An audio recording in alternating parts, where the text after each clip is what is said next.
சாய்ராம். என் உயிரின் உயிரானவர்களே, ஒரு சாய்ராம் கேட்டிருந்தாங்க, அண்ணா நாம் எல்லாருமே மிடில் கிளாஸ் ஃபேமிலி, நமக்குன்னு ஒரு வீடு ஒன்று வேணும். நான் என்னுடைய ஃப்ரெண்டுக்கிட்ட இதை பற்றி பேசுகிறேன், வீடு தான் ஒன்று வாங்கணும் அப்படின்னு. என்னுடைய ஃப்ரெண்டு என்னை ரொம்ப கேவலமாக பார்த்தாங்க. உனக்கு சாப்பாட்டுக்கே வழி இல்லை, முதல்ல 3 வேளை நல்லா சாப்பிடுங்க, நல்ல ட்ரெஸ் போடுங்க, அதுக்கப்புறமா வீடை பற்றி யோசிக்கலாம். வீடு வாங்கிறதுக்கெல்லாம் ஒரு நேரம் அமையணும். ஆனால் உங்களுக்கும் வாழ்க்கையில் முழு நேரமும் தரித்திரமே தான் பிடிச்சிட்ருக்குது, நீ எல்லாம் ஆசைப்படலாமா அப்படின்னு சொல்லிட்டு திரும்பவும் எனக்கு ஆறுதல் படுத்துறது மாதிரி இன்னொன்றும் பேசினாங்க. நான் அப்படி சொன்னதுக்கு நான் மன்னிச்சிடு.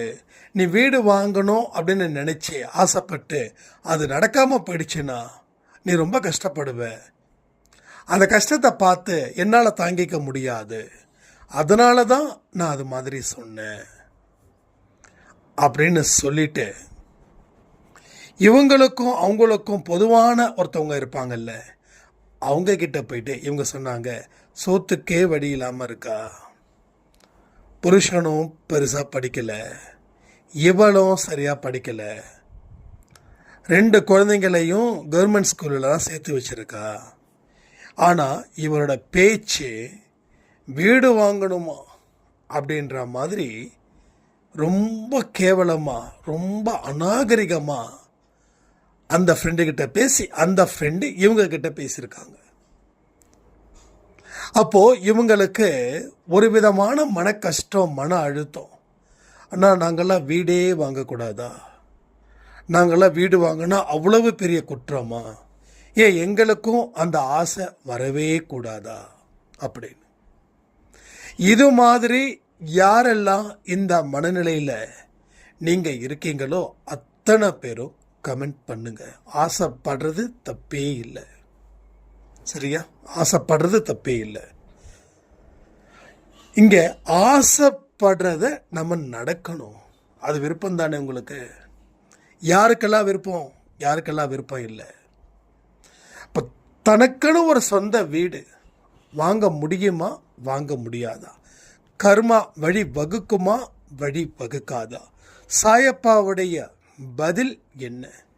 ஸோ லோன் போட்டு வீடு வாங்கலாமா, இல்லை காசை வச்சுக்கிட்டு வீடு வாங்கலாமா, நம்ம வருமானம் இதுக்கு செட் ஆகுமா, இதை பற்றி தான் இன்றைக்கி இந்த பதிவில் ரொம்ப தெளிவாக பார்க்க போகிறோம். அதனால் பொறுமையோட நிதானத்தோட கேளுங்க, அவசரப்பட்டு இது பண்ண வேண்டாம். இப்போ வரைக்கும் நீ இங்கே வீடு வாங்கிறத பற்றியும் வாங்காததை பற்றி யோசிக்க வேண்டாம். இந்த பதிவு முடிஞ்சதுக்கு அப்புறம் உங்களுக்கு என்ன மனசில் தோணுதோ அதை நீங்கள் முழுசாக செய்யுங்க, ஓகேவா? ஓம் சாயிரா சாயிரா, ஓம் சாயிரா சாயிரா, ஓம் சாயிரா சாயிரா, அன்பே சாயிரா, பேரன்பே சாயிரா, அகிலம் தளிக்க ஆத்மா விழிக்க அனுதினம் சாயிரா, எங்கள் அன்பே சாயிரா. ஒன்றே இறைவன், ஒன்றே பூமிக்கென்றும் சாயிரா, சரணம் சாயிரா, நன்றே செய்து வாழ்வோம், நாம் ஒன்றே செய்து வாழ்வோம், அன்பே சாயிரா.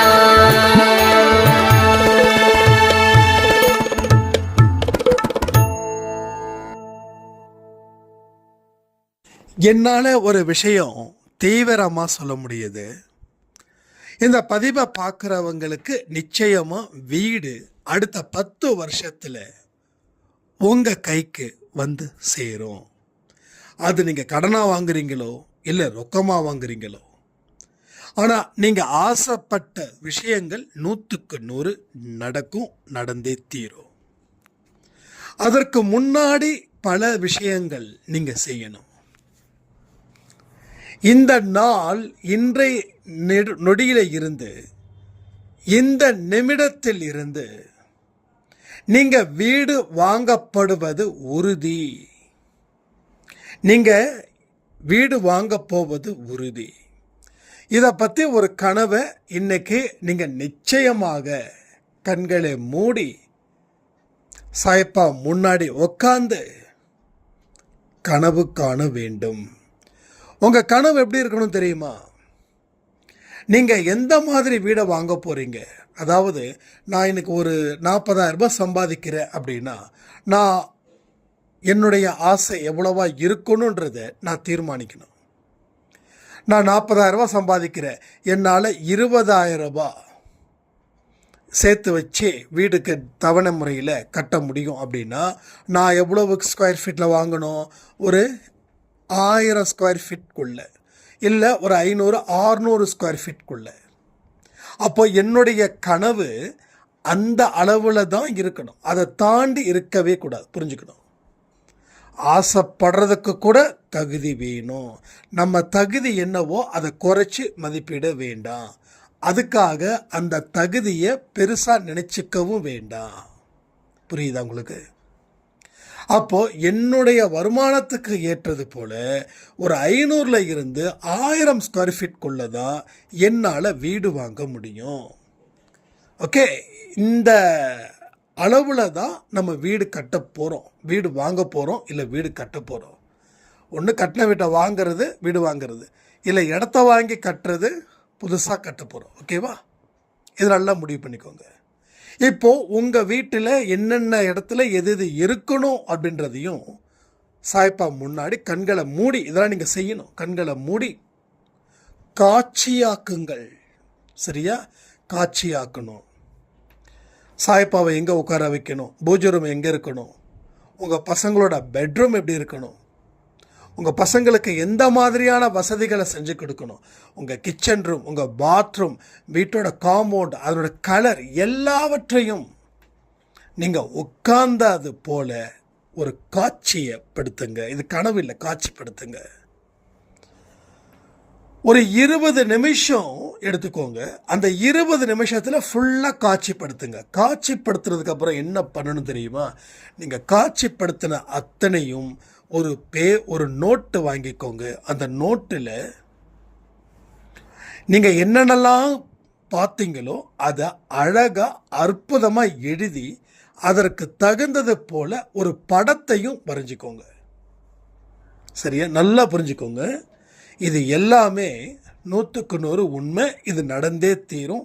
நாம் இந்த விஷயத்தை செய்து அடுத்த 5ல் இருந்து 10 வருஷத்துக்குள்ள நாம் வீடு வாங்குகிறோம். 5 வருஷம் 10 வருஷம் அப்படின்னு நீங்கள் கேட்கலாம். ஒரு 2 வருஷம் 3 வருஷம் எப்படியே ஓடிடும் இல்லையா? அதனால் குறைஞ்சது 5 வருஷம், அதிகபட்சம் 10 வருஷம், ஆக மொத்தம் எல்லோருக்கும் வீடு கண்டிப்பாக இருக்கும். அன்பே சாய் குடும்பத்தில் எல்லோரும் வீட்டோட பேர் என்ன வைக்கணும்? அன்பே சாய் இல்லம். இது என்னுடைய விருப்பம். உங்கள் விருப்பம் என்னவோ அதை நீங்கள் வச்சுக்கோங்க, ஒன்றும் பிரச்சனையே இல்லை. ஏன்னா இந்த வீட்டை கட்டி கொடுப்பவரே கொத்தனாரோ, இன்ஜினியரோ, ஃபினான்சியரோ யாராக இருந்தாலும் அவர் யாருன்னா நம்ம அன்பே சாயப்பா. அப்போது அவர் தான் இதை கட்ட வைக்க போகிறாரு, இல்லை அவர் தான் கட்டி தர போகிறாரு. இப்போ அன்பே சாய் இல்லம் வெளியில் 2-3 செடியோட உங்கள் வீட்டுக்குள்ளே போகிற மாதிரி ஹாலில் பெரிய அன்பே சாயப்பா ஃபோட்டோ, அதுக்கு கீழே அன்பே சாயின்ற வார்த்தை, அதுக்கப்புறம் பெட்ரூமில், சமையல் ரூமில், எல்லா இடத்துலையும் அன்பே சாயப்பா ஃபோட்டோ தெரியும் இல்லையா? அது சின்ன அளவுலையோ பெரிய அளவுலையோ லேமினேஷன் பண்ணி ஒவ்வொரு இடத்துலையும் காட்சிப்படுத்தப்படுகிறது. இப்போ காட்சிப்படுத்தியாச்சு. இது எல்லாத்தையும் நீங்கள் நோட்டில் எழுதுறீங்க. அதை ஒவ்வொரு நாளும் ஏதாவது ஒரு நேரத்தை, அதிகபட்சமாக நான் சொல்லட்டுமா, சூப்பரான எக்ஸலண்ட்டான நேரம் சொல்லட்டுமா, இந்த விஷயத்தை நீங்கள் செஞ்சீங்க அப்படின்னா அடுத்த 2 வருஷத்தில் நீங்கள் வீடு கட்டி பால் காய்ச்சிடலாம். கண்டிப்பாக என்னையும் கூப்பிடுங்க, நானும் வரேன். 2 வருஷம், அதிகபட்சம் 2 வருஷம். என்ன தெரியுமா? ஒன்றே ஒன்று தான். 4 மணிக்கு எழுந்திரிங்க. 4 மணிக்கு எழுந்திரிச்சு இதை பார்த்து படிச்சுட்டு அதுக்கப்புறமா இதை தினந்தோறும் காட்சிப்படுத்துங்கள். தினந்தோறும் காட்சிப்படுத்தணும். ஆனால் இதை ஒருவருக்கும் சொல்லாதீர்கள். அதுவும் ரொம்ப முக்கியம். நான் இந்த மாதிரி தினமும் பண்ணுறேன் சொல்லவே கூடாது. சொன்னால் பலூனுக்குள்ளே ஒரு ஊசி குத்துச்சுன்னா என்ன ஆகும்? பலூனாக இருக்காது. அதுபோல் ஒட்டுமொத்த அற்புதமும் உங்கள் வார்த்தையால் வெளிப்படும். அந்த நோட்டு பத்திரமா வச்சுக்கோங்க. உங்கள் குடும்பத்தில் உங்கள் மேலே நம்பிக்கை இருந்தும் சாயப்பா மேலே நம்பிக்கை இருந்தும் அவங்களுக்கு வேணால் நீங்கள் சொல்லலாம். ஆனால் சொல்லாமல் இருக்கிறது நல்லது. ஏன்னா சில நேரத்தில் வீட்டில் சில பிரச்சனைகள் வரும்போது நீங்கள் நம்பிக்கையோட இந்த விஷயத்தை செய்யும்போது பிறர் அந்த கோபத்தோட வெளிப்பாடாக இதெல்லாம் செய்யாதுன்னு சொல்லுவாங்க. அதனால் ஒரு 40 பக்கம் 40 பக்கமும் 80 பேஜஸும் இருக்கும் இல்லையா? அந்த நோட்டில் கம்ப்ளீட்டாக எழுதுங்க. உங்கள் வீடு எப்படி இருக்கணும், என்ன இருக்கணும், ஏது இருக்கணும் அப்படின்னு எழுதி அதை காட்சிப்படுத்துங்க. இல்லை காட்சிப்படுத்துனதை எழுதுங்க. ஆனால் ஒவ்வொரு தடவையும் அந்த நோட்டை ஒரு 5-6 பக்கத்துக்கு எழுதுங்க. அதை பொறுமையாக நிதானமாக முதல் எப்படி படிப்பீங்களோ அதே போல் அதே மனநிலையில் அதை படித்து தினமும் காட்சிப்படுத்துங்க. 4 மணியில் இருந்து 4:30க்குள்ளே பண்ணுங்கள். இது 2026. இன்றைக்கி தேதி 9ஆம் தேதி. நல்லா புரிஞ்சுக்கோங்க. ஏப்ரல் 9, 2026. ஏப்ரல் 9, 2028. நீங்கள் இப்போயே வேணால் புதுமனை புகு விழாவா போட்டு ஒரு நோட்டீஸையும் போட்டுருங்க. நான் அடித்து சொல்கிறேன், இது உறுதியாக நீங்கள் கையில் காசு இல்லை, எனக்கு இவ்வளவு கடன் இருக்குது, எந்த பிரச்சனையும் கிடையாது. என்ன நம்பிலாம் பேங்க்கார லோன் கொடுப்பானா? எஸ், உங்களை கூப்பிட்டு கொடுப்பான். உங்களை கூப்பிட்டு நீங்கள் வாங்கி தான் ஆகணும்னு சொல்லி உங்களை கூப்பிட்டு கொடுப்பான். ஆனால் ஒன்று, எந்த ஒரு விஷயத்தையும் நீங்கள் யாரிடமும் சொல்லக்கூடாது. அது புரிஞ்சுக்கணும். 2வது, எந்த சிச்சுவேஷன்லையும் இந்த பயிற்சியை செய்யாமல் போகக்கூடாது. எந்த சிச்சுவேஷனாக கூட இருக்கட்டும். ஒரு பெரிய இழப்பு வந்தாலும் இதில் உறுதியாக நிற்கணும். நிற்பீங்களா? நிற்கணும். அதாவது நான் என்ன சொல்கிறேன், பெரிய துன்பம் வந்தாலும் நிற்கணுன்ற. ஏன்னா துன்பங்கள் வருவது போவது இயல்பு. அது யாராலையும் மாற்ற முடியாது. ஒன்றும் இல்லை, ஒரு 82 வயசு இருக்கும். ஒரு அம்மா இறந்துட்டாங்க. அந்த சாய்ராம் ஆரத்தி எடுத்து சச்சரிதம் படித்து மெடிடேஷன் பண்ணி என்கிட்ட அப்டேட் பண்ணுறாங்க. நான் எதுவுமே ஆன்சர் பண்ணலை. அவங்க சொன்னாங்க, எஸ், எங்கள் அம்மாவுடைய வயது கர்மாவுடைய காலம் முடிஞ்சது, அதனால் அவங்க பத்திரமா சாயப்பா கிட்ட தான் போயிருக்காங்க. நான் நம்புகிறேன். நான் மனப்பூர்வமாக நம்புகிறேன்.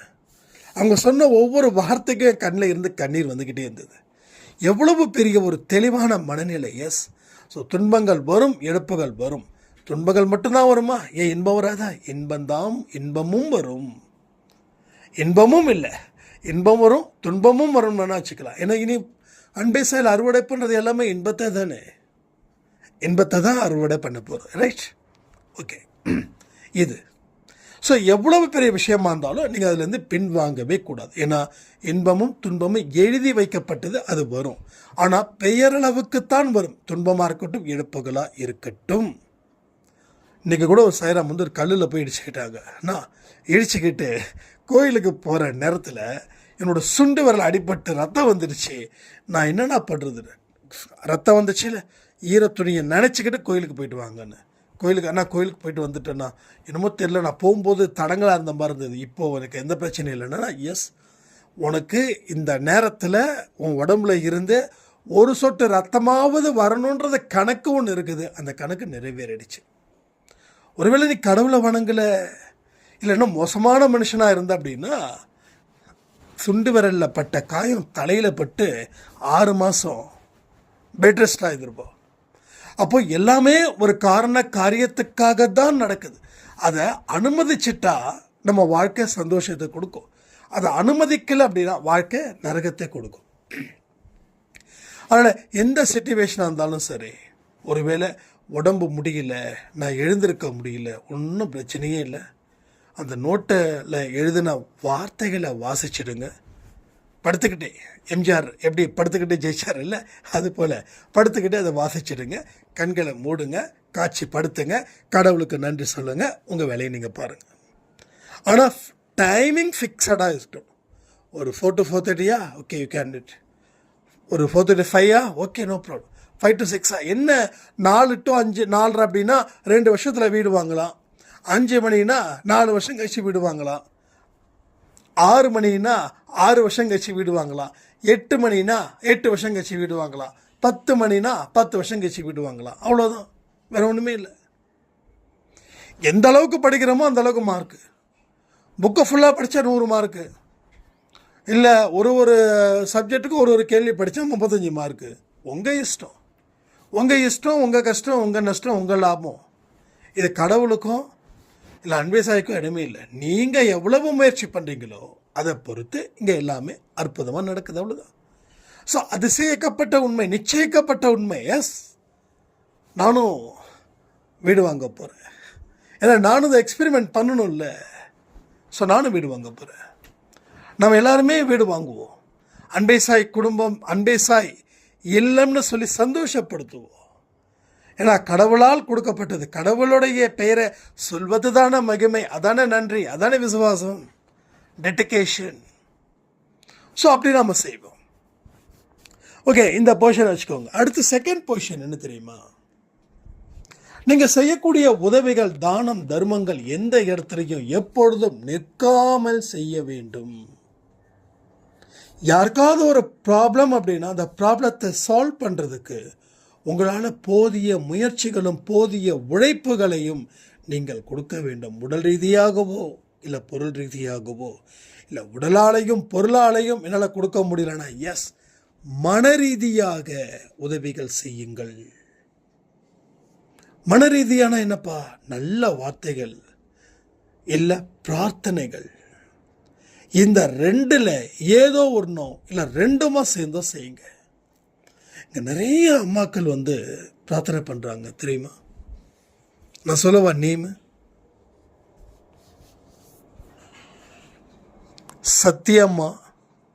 சத்தியம்மான்னு ஒரு அம்மா இருக்காங்க, அவங்க, ருக்மணி அம்மா, வசந்தா அம்மா, இவங்களாம் ரெகுலராக இவங்கள பற்றி பிரார்த்தனை இல்லை.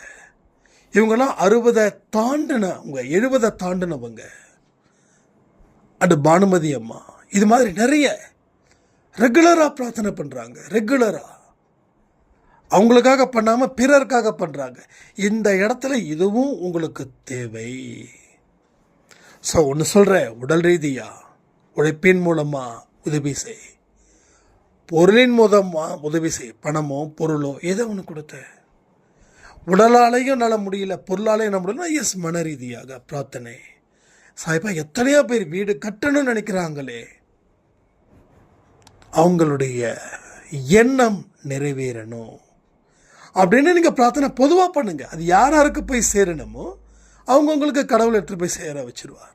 ஒரு போஸ்ட்மேனோட வேலை என்னது? யார் எந்தெந்த ஊர்லேருந்து லெட்டர் போட்டிருக்காங்களோ அத்தனை பேருக்கும் கரெக்டாக யாருக்கு போட்டிருக்காங்களோ அத்தனை பேருக்கு டெலிவரி கொடுக்கணும், சரியான அட்ரஸை வச்சு. ஸோ அந்த வேலை தான். அப்போ நீங்கள் சரியான முறையில் பிரார்த்தனைகள் செய்யுங்க. நீங்கள் செய்யும்போது உங்கள் ஒவ்வொரு பிரார்த்தனைகளையும் கடவுள் யாருக்கு தேவை இருக்கோ அந்த பிரார்த்தனைக்கு யார் யார் தகுதியானவர்களாக இருக்காங்களோ அவர்களுக்கு கொண்டு போய் சேர்ப்பார்கள். ஓகே, ஸோ இது அடுத்தது. இதுக்குன்னு ஒரு நேரத்தை நம்ம ஒதுக்கி பிரார்த்தனை பண்ணுவோம். சாயப்பா, எங்களுடைய வீடு கட்டுவதற்கு தேவையான அத்தனை விஷயத்தையும் நீங்கள் செய்து கொண்டு இருப்பதற்காக நன்றி, நன்றி, நன்றி. எந்த ஒரு விஷயத்தையும் முடித்ததுக்கு அப்புறம் தான் நன்றி சொல்லுவன்றது முட்டாள்தனம். முடிக்கிறதுக்கு முன்னாடியே நன்றிகள் சொல்வது அறிவாளித்தனம். நம்பிக்கை அங்கே தான் வெளிப்படுத்த முடியும்.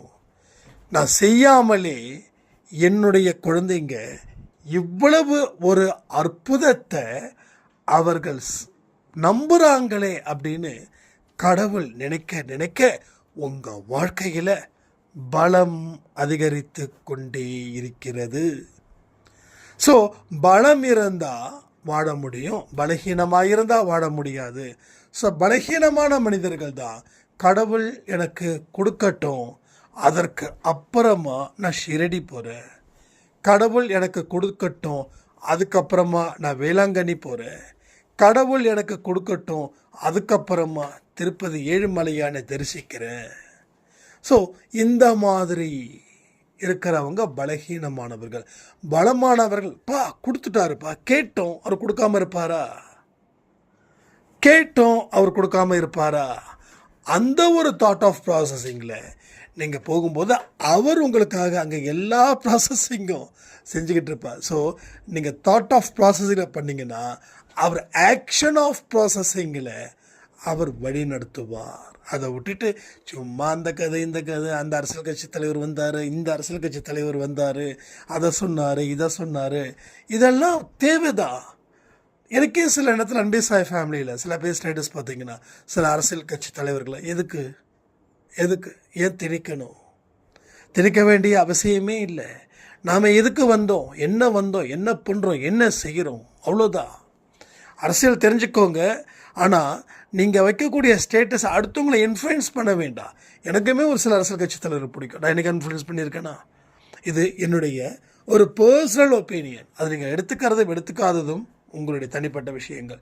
எதுக்கு நான் சொல்கிறேன்னா, நம்ம மனசு எங்கே போகணுமோ அங்கே போகணும். இதனால் என்னப்பா தப்புன்னா, இதனால தான் தப்பே உருவாகும். ஒரு சாதாரண விஷயத்தை நாம் அலட்சியப்படுத்துகிறோம் அப்படின்னா அப்போ மிகப்பெரிய விஷயங்களும் உங்களை விட்டுட்டு போயிடும். அதனால் நான் ஏன் வந்தேன், எதுக்கு வந்தேன், என்னுடைய வேலை என்ன, என்னுடைய தன்மை என்ன, என்னுடைய கோல் என்ன, இதுக்குள்ளேயே நீங்கள் லீட் பண்ணிக்கிட்டே இருங்க. ரைட்டா? ஸோ என்னது, அடுத்தவங்களுக்கு உதவி செய்கிறோம்.